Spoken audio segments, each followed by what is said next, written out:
Pertama-tama kami dari pemerintah Kota Tangerang Selatan menyampaikan permohonan maaf yang sebesarnya khususnya kepada warga Tangerang Selatan atas ketidaknyamanan yang terjadi.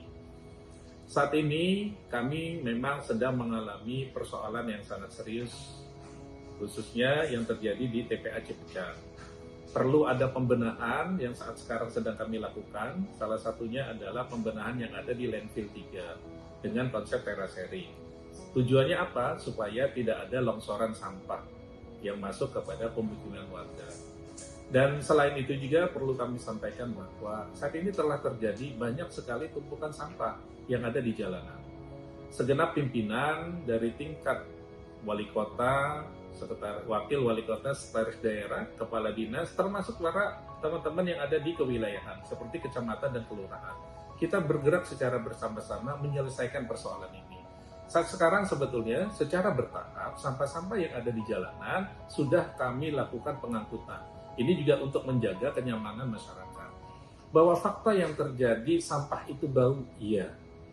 Karena sampah jangankan baunya, dilihat aja pasti tidak nyaman.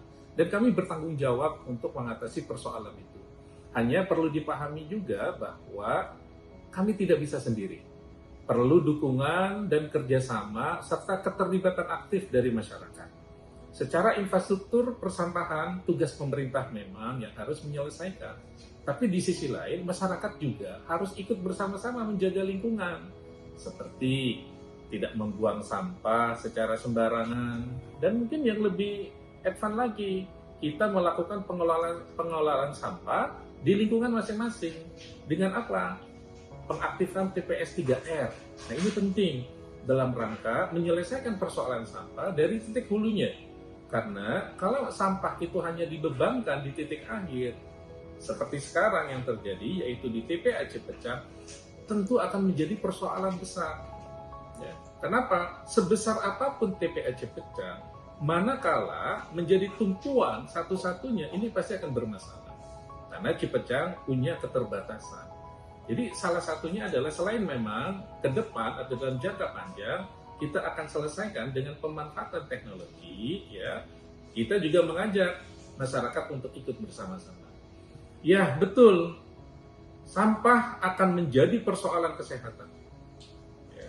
Kenapa? Karena sampah tentu yang bertumpuk berhari-hari akan menimbulkan banyaknya penyakit di situ.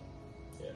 Pemerintah kota selain melakukan pengangkutan, kita juga melakukan beberapa tindakan dalam jangka pendek yang saat ini sudah dilakukan, seperti penyemprotan. Ya. Penutupan itu dilakukan dalam rangka pencegahan sebetulnya. Jadi bukan dalam artian nanti sampah itu akan cuma ditutup disemprot, enggak. Fakta di lapangan kami juga melakukan pengangkutan, hanya memang karena keterbatasan Cipecang saat ini, dan kami juga sedang mengupayakan koordinasi dan komunikasi khususnya kepada warga Cipecang supaya Cipecang itu bisa beroperasi dengan normal kembali. Nah, jadi bertahapnya itu karena itu. Oke, Pak, pertanyaan soal terkait kesehatan tadi Pak, apakah langkah konkret Pemkot dalam menjaga kesehatan masyarakat khususnya anak-anak ataupun lansia yang mungkin aja ada terdampak dari penumpukan sampah tersebut? Betul ya. Sampah kalau dibiarkan berhari-hari, sekali lagi selain bau, dia akan menimbulkan banyak penyakit. Tangerang Selatan sebelum terjadi kondisi saat ini sebetulnya kami sudah punya program yang namanya Ngider Sehat. Ngider Sehat ini dalam rangka apa? Memastikan kesehatan masyarakat bisa difasilitasi